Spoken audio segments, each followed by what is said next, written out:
صباح الخير البنات، نتمنى تكونوا بخير بألف خير وبصحة جيدة. اليوم جيت ندير معاكم كريب ساهل. هنا عندنا المكونات: عندي 2 بيضات، عندي الزبدة نوازيد، عندي فاني، سكر سنيدة عاشقة، قريصة الملح، عندي هنا كاسة الحليب، وعندي طحين. دابا نديرو البيض.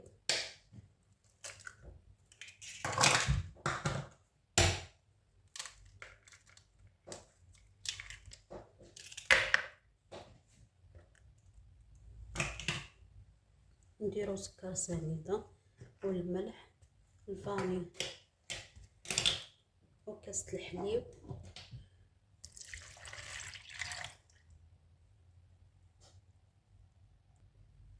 والزبدة ديالنا اللي تكون دايبة يعني نوازل.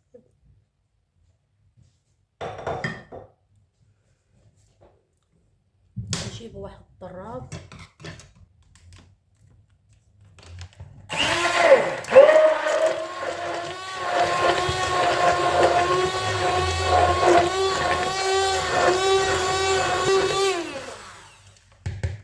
هذا هو الخليط ديالنا.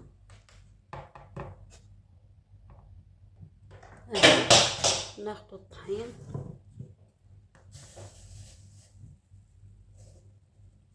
جوج كيسان ديال الطحين،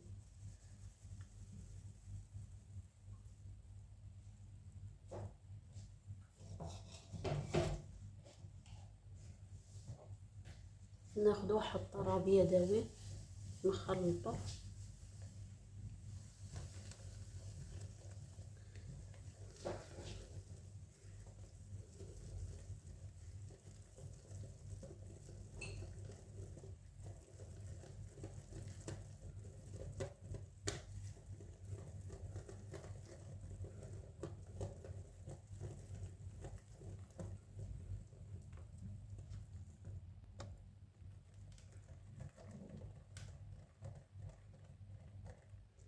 البنات. ودابا هذا هو الخليط ديالنا،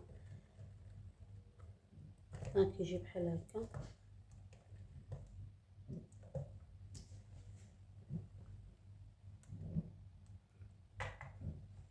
دابا كنغطيوه بواحد السلوفان ونخليه واحد الساعه في الثلاجه، من بعد كنخرجو ورجع معاكم.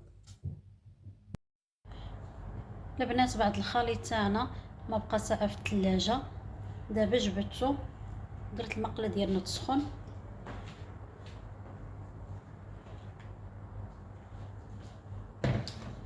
غندير فيها واحد شويه الزبده،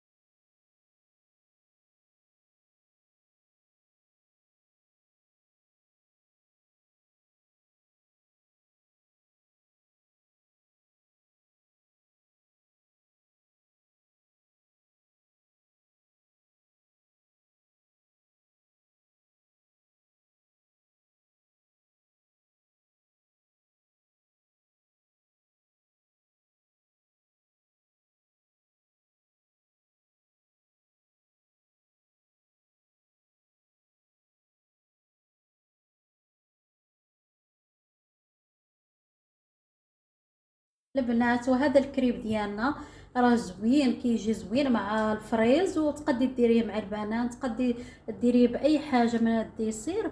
وان شاء الله نتمنى تجربوا، ونتمنى تشاركوا الفيديو مع اصحابكم والاصدقاء ديالكم.